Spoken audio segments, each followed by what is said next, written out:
খুলনায় পদ্মা ইসলামী life insurance limited মেয়াদ উত্তীর্ণ পলিসির টাকা ফেরত না দিয়ে গ্রাহকদের চরম ভোগান্তিতে ফেলেছে।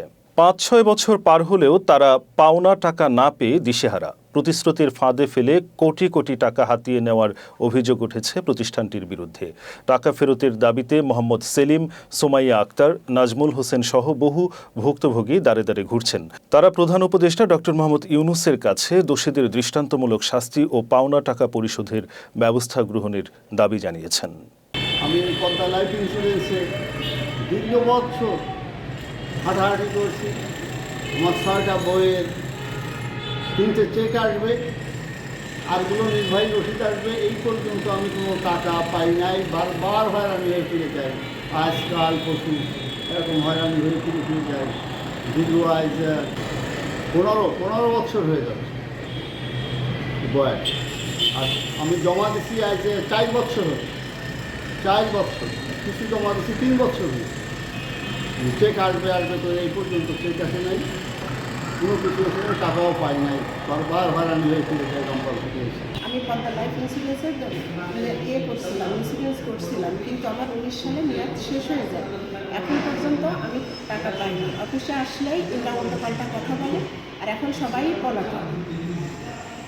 আমি যাতে আমার টাকাগুলো পাই, এই জন্য আমি আজকে অফিসে আসছি। আমার এই পলিসিটা 20 সালে শেষ হয়েছে। আজকে 4 বছর ধরে আমি এই জায়গায় সপ্তাহে আসি। প্রায় 100-150 টাকা আমার প্রতি সময় আসতে গেলে খরচ হয়, কিন্তু আজ না কাল করতে করতে আর 4 বছর 5 বছর আমাকে ঘুরাচ্ছে তারা।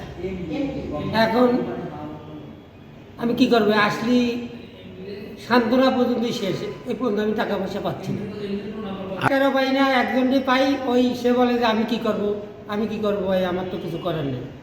শ্রমিক ছিলাম, পিলার জন্য আমি এই জায়গাটাতে টাকা জমাইছি, কিন্তু এই টাকার যে কাগজপাতি সব জমা দিচ্ছে, কিন্তু আমার কষ্টের পয়সাটা ফেরত দিচ্ছে না। আমি 5 বছর থেকে কষ্টের ভিতরে আছি। আর মোহাম্মদপুর থেকে একদিন আসে অনেক টাকা খরচ করে কর্ম থেকে চলে যাই, কিন্তু আমার সেই টাকাটা পাচ্ছি না। আর এটা আসলে বানায় কথা বলছে।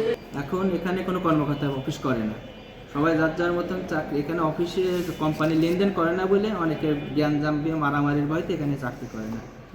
এখন ওনারা না করার জন্য এখন আমি একা আছি। এখন আমরাও চাকরি না করার মতন চলে যাওয়ার অবস্থা, কারণ আমাদের কাছে নানান রকম হ্যারাস করে, মারামারির অবস্থা। এখন এই যে এখন ম্যাডাম অসুস্থ হয়ে পড়েছে বলে ম্যাডাম চলে গেছে। চেক দেওয়া হয়েছে, যেমন একটা নতুন পলিসি করলে চেকটা তাড়াতাড়ি দেওয়া হয়েছে। এরপরে দেওয়ার পরে কিছু পলিসি এখন করা হয়েছে, এখন আমরা তাদের জবাব দিতে পারতেছি না। অথচ 3 মাসের কথা বলে বিমা করাইছি যে চেক আসবে, এখন 6 মাস চলে, 7 মাস চলে, তাদের চেক দিতে পারতেছি না। এখন তো আমাদের অফিসে আসাই একটা লজ্জার ব্যাপার।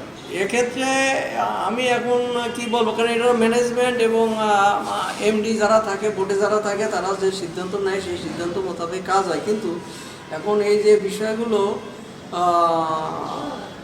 সঠিকভাবে তো আমরা ডেট দিতে পারতেছি না। গ্রাহকরা বলে কবে টাকা দেবেন, তাই আমরা রোজ আসি, ঘুরে যাই, রিক্সা ভাড়ার আগে খরচ খরচা হয়, একটা আশা করে পড়ছি। এক একজন এক এক কথা বলে, এটা তাদের দাবি কথা, উচিত কথা, কিন্তু আমরা তো সঠিক কোনো জবাব দিতে পারতেছি না। বন্ধ আছে, এখন কবে দিবে, কবে ছাড়বে, সেটাও আমরা এই মুহূর্তে ঢাকার থেকে কোনো কর্তৃপক্ষের কাছ থেকে নিউজ পাচ্ছি না।